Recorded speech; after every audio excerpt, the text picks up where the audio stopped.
న్యాయమూర్తులు చేసినటువంటి ఒక కొన్ని తీర్పు, కొన్ని అబ్జర్వేషన్స్, కొన్ని సంధించినటువంటి కొన్ని ప్రశ్నలు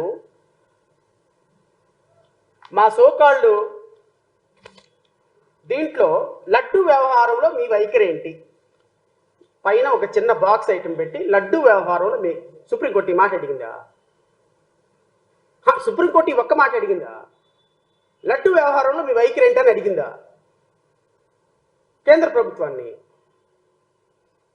ఆ చెంప ఈ చెంప వాయగొట్టింది చంద్రబాబు నాయుడిని. చంద్రబాబు నాయుడిని చంపలకు పెట్టి వాయించింది. అబ్బే మనకు కనపడదు కదా, కళ్ళకి గంతలు కట్టుకున్నాం, మనం పసుపు గంతలు కట్టేసుకున్నాం కళ్ళకి. లడ్డు వ్యవహారంలో మీ వైఖరి ఏంటి అంట. మనం కళ్ళకి గంతలు కట్టేసుకొని ఉన్నది ఉన్నట్టు రాయండి. మీరు ఫోర్త్ ఎస్టేట్ మీడియా పేపర్ అని మాట్లాడుతున్నప్పుడు మీరు ఉన్నది ఉన్నట్టు రాయండి. ఉన్నది ఉన్నట్టు మీరు రాయకపోతే ఖచ్చితంగా ప్రజలు నుంచి చీత్కారాలు ఎదురవుతాయి మీకు. ఇంకొక మీడియా, ఇంకొక పేపర్ నెయ్యి కల్తీ విధానంలో సిట్నే కొనసాగించాలా, స్వతంత్ర సంస్థను వేయాలా? ఇది ఒక్క మాట అడిగిందండి. ఇది ఒక అంతర్జాతీయ పేపర్. ఈ పేపర్ కల్తీ నెయ్యి వ్యవహారంలో సిట్నే కొనసాగించాలా, స్వతంత్రం. చంద్రబాబు నాయుడిని చంపలు వాయించింది అన్న విషయం రాయలేరా? సుప్రీంకోర్టు ఇదిగో ఈ విషయాలు అడిగింది, సుప్రీంకోర్టు ఈ అంశాలు చెప్పింది, సుప్రీంకోర్టు అడిగినటువంటి 7 ప్రశ్నలు ప్రజలకు తెలియపరచలేరా? భయమా? మీ ప్రభుత్వంలో మీరు ఏర్పాటు చేసుకున్నటువంటి మానస పుత్రిక కాబట్టి ఈ ప్రభుత్వం మాట్లాడరా? ఈ ప్రభుత్వం మీద ఏ విధమైనటువంటి కామెంట్స్ చేయరా? సుప్రీంకోర్టు న్యాయమూర్తులు మాట్లాడినటువంటి ఏ కామెంటు కూడా ప్రజలకు చేరకూడదా? సూడో జర్నలిస్టులను పెట్టుకొని డిబేట్లు స్టార్ట్ చేస్తారా?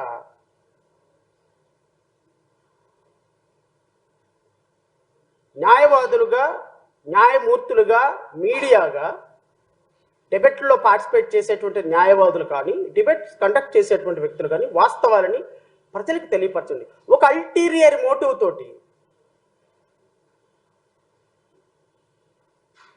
ప్రభుత్వాన్ని సేవ్ చేయాలనేటువంటి ఉద్దేశంతో వెళ్ళే మీరు మీడియాని ఎట్లా అంటాను నేను? గత 5 సంవత్సరాలు జడా శ్రవణ్ కుమార్ అనేటువంటి నేను పెరిగింది ఆ 2 ఛానల్స్లో ప్రజా సమస్యలని ప్రశ్నించడానికి నాకు ఇచ్చిన అవకాశం బట్టి. I'm not denying it. కానీ ఈరోజు ఎటు వెళ్తున్నారు మీరు? ఈరోజు మీ వే ఎటుంది? నిన్న సుప్రీంకోర్టు వేసినటువంటి ప్రశ్నలు ఒక్క ప్రశ్న అయినా మీ మీడియాలో మీరు ప్రశ్నించడానికి, ప్రజల తరపున మాట్లాడటానికి అవకాశం ఉందా? ఒక చిన్న బాక్స్ ఐటెం పెట్టి లాస్ట్లో మాట్లాడినటువంటి ఒక కామెంట్ పెట్టి మాట్లాడుతున్నారు అంటే ప్రజలకి మీరు ఏం సమాధానం చెప్పాలనుకుంటున్నారు? ప్రజలకి మీరు ఏ ఇన్ఫర్మేషన్ ఇవ్వాలనుకుంటున్నారు? ప్రజలకి మీరు ఏ సందేశం ఇవ్వాలనుకుంటున్నారు? గౌరవ సుప్రీంకోర్టు మాట్లాడినటువంటి మాటలు కూడా కనీసం ప్రజలకు చేరనీయకుండా మీరు మీ ప్రభుత్వాన్ని ఒక పొత్తిళ్లలో బిడ్డలాగా కాపాడుకుంటున్నటువంటి మీకు టెర్రరిస్టులకి ఇంకేమైనా తేడా ఉందా? ఏంటండి ఇష్యూ ఏంటి? తిరుమల తిరుపతి దేవస్థానం లడ్డూలో పంది కొవ్వు,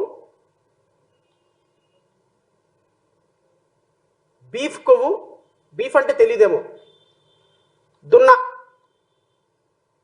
దున్నపోతు, బీఫ్ కొవ్వు, పంది కొవ్వు అవశేషాలు కలిసినటువంటి లడ్డూని గత 5 సంవత్సరాల నుంచి కోట్ల మంది ప్రజలు తినేశారా?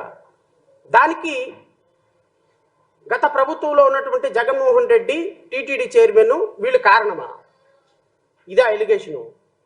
ఈ ఎలిగేషన్ చేసింది ఎవరు? ముఖ్యమంత్రి హోదాలో చంద్రబాబు నాయుడు గారు. నేను చంద్రబాబు నాయుడు గారిని అడుగుతున్నా, మీరు చేసినటువంటి ఒక చిన్న ఎలిగేషన్ అని మీరు అనుకుంటున్నారు. ఈరోజు lord Venkateswara is not only God for Andhra Pradesh are India. ప్రపంచ దేశానికి ఆయన ఒక కలియుగ దైవం అని కోటాను కోట్ల మంది భక్తులు నమ్ముతున్నారు. కోటాను కోట్ల మంది భక్తులు ప్రపంచవ్యాప్తంగా నమ్ముతున్నారు. శ్రీలంక అధ్యక్షుడు వస్తాడు, శ్రీలంక అధ్యక్షుడు వచ్చి తిరుమల తిరుపతి వెంకటేశ్వరుని దర్శించుకుంటారు. ప్రపంచంలో ఎక్కడ ఏ దేశంలో నలుమూలల్లో ఉన్నా లార్డ్ వెంకటేశ్వరరావుని దర్శించుకొని పరమ పవిత్రంగా తినేటువంటి ప్రసాదంలో కూడా రాజకీయాలు చేసేటువంటి ఒక దుష్ట సాంప్రదాయానికి చంద్రబాబు నాయుడు నువ్వు దిగజారిపోయావు అంటే ఇంతకు మించి దిగజారటానికి ఇంకా వ్యవస్థలో ఏమి లేదు అని అయితే జేబీఎంరావు భారత్ పార్టీ భావిస్తుంది. I'm very sorry to use such words. ఇంతకంటే ఇక దిగజారుతారు మీరు అనుకునే ప్రతి క్షణం ప్రతిరోజు ఇంతకంటే ఇక దిగజారటానికి ఏమీ లేదని మీరు నిరూపించుకుంటున్నారు. చాలా అంశాలు ఉన్నాయండి మీరు రాజకీయాలు చేయటానికి. ఇంకా 100 రోజులు అయ్యింది. ఇంకా 4 సంవత్సరాల 9 నెలల పాటు మీరు ముఖ్యమంత్రిగా ఈ రాష్ట్రంలో ఉంటారు.